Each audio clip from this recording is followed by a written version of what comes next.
हे guys, hi, नमस्कार, welcome to my YouTube channel. मैं रूपाली बहुत बहुत आप सभी का स्वागत करती हूं अपने यूट्यूब चैनल पर। और आज मैं यहां पर हिंदी का प्रैक्टिस सेट लेकर आई हूं। जो लोग बीपीएससी का एग्ज़ाम की तैयारी कर रहे हैं उन सभी के पेपर 1 में हिंदी का सब्जेक्ट का पेपर यानी क्वेश्चंस आएंगे, तो उन सभी के लिए ये वीडियो इम्पोर्टेंट है। और साथ ही साथ आप किसी भी लेवल का पीआरटी दे रहे हो या पीजीटी दे रहे हो या टीजीटी दे रहे हो, सभी के लिए ये वीडियो इम्पोर्टेंट है। आइए चलते हैं क्वेश्चन की ओर। क्वेश्चन नंबर 31 कहता है घुमक्कड़। घुमक्कड़ क्या है इसका? तो यहाँ पर ओड़ा, अक्कड़, आक या ऊ। तो यहाँ पर क्या सही उत्तर होगा इस प्रश्न के लिए? क्वेश्चन नंबर 31 का ऑप्शन नंबर बी सही है, अक्कड़। यानी कि यहाँ पर क्या है कि आपको बताने हैं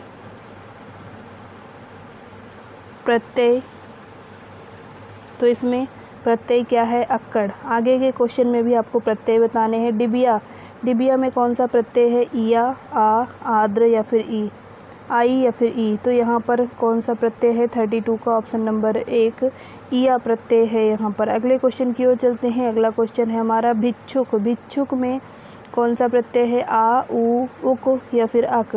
तो यहाँ पर जो सही उत्तर है वो है उक। यहाँ पर उक प्रत्यय है। अगला क्वेश्चन है दिग्भ्रम उदाहरण है। दिग्भ्रम उदाहरण है किसका? विसर्ग संधि का, अयादि स्वर संधि का, व्यंजन संधि का या फिर यड़ स्वर संधि का। तो यहाँ पर जो सही उत्तर है 34 का ऑप्शन नंबर सी सही है, व्यंजन संधि का। अगले प्रश्न की ओर चलते हैं। अगला प्रश्न है हमारा बिल्ली छत से कूद पड़ी। कौन सा कारक है यहाँ पर? अधिकरण कारक, कर्म कारक, संप्रदान कारक या फिर अपादान कारक। क्वेश्चन नंबर 35 का जो सही उत्तर है वो है ऑप्शन नंबर डी, अपादान कारक है यहाँ पर। क्योंकि क्या है, बिल्ली छत से कूद गई, यानी यहाँ पर अलग होने का सेंस आ रहा है। तो यहाँ पर क्या हो जाएगा? अपादान कारक हो जाएगा, पंचमी विभक्ति। अगले क्वेश्चन की ओर चलते हैं। अगला क्वेश्चन है द्विगु समास का उदाहरण है माता पिता, यथाशक्ति, नवग्रह, पीताम्बर। तो यहाँ पर जो सही उत्तर होगा वो ऑप्शन नंबर सी हो जाएगा। आप जानते हैं जो भी गिनती से रिलेटेड जो होगा वो क्या हो जाएगा? द्विगु समास के अंतर्गत आएगा। अगले क्वेश्चन की ओर चलते हैं। हिंदी किस लिपि में लिखी जाती है? हिंदी किस लिपि में लिखी जाती है? ब्राह्मी लिपि में, देवनागरी लिपि में, खरोष्ठी लिपि में या फिर गुरुमुखी लिपि में। क्वेश्चन नंबर 37 का जो राइट आंसर होगा वो क्या होगा? तो क्वेश्चन नंबर 37 का सही उत्तर है ऑप्शन नंबर बी, देवनागरी लिपि। अगले क्वेश्चन की ओर चलते हैं। निम्नलिखित में से कौन सा बादल का पर्यायवाची नहीं है? नीरद, नीरज, अम्बुज या फिर अम्बु। तो 38 का जो सही उत्तर है वो क्या है? ऑप्शन नंबर 1 सही है, नीरद। अगले क्वेश्चन की ओर चलते हैं। अगला क्वेश्चन है हमारा इंद्रियों को जीतने वाले के लिए एक शब्द। दूरदर्शी चित्त, दत्त चित्र, कुशाग्र बुद्धि या फिर जितेंद्रिय। 39 का ऑप्शन नंबर डी सही होगा, जितेंद्रिय। अगले क्वेश्चन की ओर चलते हैं।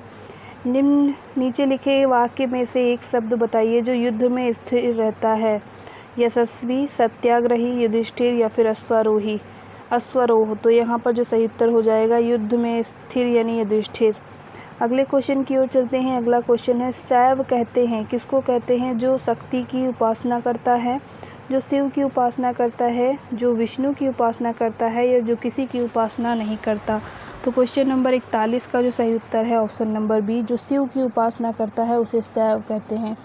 अगले क्वेश्चन की ओर चलते हैं। अगला क्वेश्चन है हमारा सर्वनाम के कितने भेद हैं? सर्वनाम के कितने भेद हैं? 6 भेद, 5 भेद, 7 भेद या 4 भेद।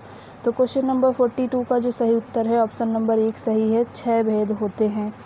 अगले क्वेश्चन की ओर चलते हैं। अगला क्वेश्चन है आकाश पाताल के बीच लगने वाला जो चिन्ह है, इस चिन्ह को क्या कहते हैं? अल्प विराम चिन्ह, विस्मयादि बोधक चिन्ह, योजक चिन्ह, उद्धरण चिन्ह।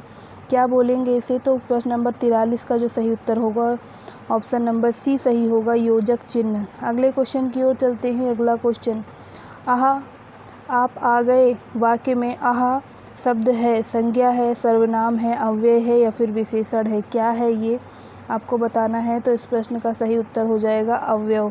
ये क्या है? अव्यय। अगले प्रश्न की ओर चलते हैं। अगला प्रश्न है निम्नलिखित में से पुल्लिंग शब्द कौन सा है? निम्नलिखित में से पुल्लिंग शब्द कौन सा है? नदी, पानी, इलायची, प्यास। तो 45 का जो राइट आंसर हो जाएगा वो हो जाएगा ऑप्शन नंबर बी, पानी। अगले क्वेश्चन की ओर चलते हैं। अगला क्वेश्चन है पवन का संधि विच्छेद है। पा प्लस अवन, दूसरा है पा प्लस वन, तीसरा है पो प्लस अन, चौथा है पौ प्लस अन। तो 46 का जो राइट आंसर हो जाएगा ऑप्शन नंबर सी हो जाएगा, पो प्लस अन। अगले क्वेश्चन की ओर चलते हैं। वाचाल कहते हैं, वाचाल किसको कहते हैं? जो जल्दी चलता है, जिसकी चाल ठीक ना हो, या फिर जो बहुत बोलता है, या जो चुप रहता है। 47 का ऑप्शन नंबर सी सही है, जो क्या है? बहुत बोलता है। अगले क्वेश्चन की ओर चलते हैं। अगला क्वेश्चन है हमारा, श्याम धीरे धीरे चलता है। धीरे धीरे शब्द है, क्रिया है, क्रिया विशेषण है, या फिर इनमें से कोई नहीं? क्या है ये? 48 का ऑप्शन नंबर बी सही होगा। धीरे धीरे शब्द क्या है? तो ये विशेषण है, ये क्रिया की विशेषता बता रहा है। अगले क्वेश्चन की ओर चलते हैं। यह नई साड़ी है। वाक्य में नई शब्द है, सर्वनाम, क्रिया, क्रिया विशेषण, या फिर विशेषण। 49 का ऑप्शन नंबर डी हो जाएगा, विशेषण है, ये विशेषता बता रही है। अगले क्वेश्चन की ओर चलते हैं। अगला क्वेश्चन है, नीचे दिए गए विकल्पों में से तत्सम शब्द का चयन कीजिए। आम्र, दूध, शहीद, या फिर खिड़की। तो यहाँ तत्सम शब्द कौन सा है? तो यहाँ पर जो सही उत्तर हो जाएगा वो हो जाएगा ऑप्शन नंबर 1, आम्र। अगले क्वेश्चन की ओर चलते हैं। मनोरथ का संधि विच्छेद होगा। मनः प्लस रथ, मन प्लस ओरथ, तीसरा है मनो प्लस रथ, चौथा है मन प्लस रथ। तो यहाँ पर जो सही उत्तर हो जाएगा वो हो जाएगा मनः प्लस रथ। अगले क्वेश्चन की ओर चलते हैं। अगला क्वेश्चन है हमारा, विद्यार्थी उदाहरण है वृद्धि संधि का, गुण स्वर संधि का, व्यंजन संधि का, या दीर्घ संधि का। तो विद्यार्थी किसका उदाहरण है? तो ये दीर्घ स्वर संधि का उदाहरण है। आगे जो क्वेश्चन है 53 से लेकर 55, इसमें क्या है? शुद्ध वर्तनी छांटना है, शुद्ध शब्द का चयन करना है। 53 का ए कहता है अनुसंगिक, बी कहता है आनुषंगिक, सी कहता है अनुषंगिक, और चौथा सी कहता है आनुषांगिक। तो यहाँ पर जो सही उत्तर है वो क्या है?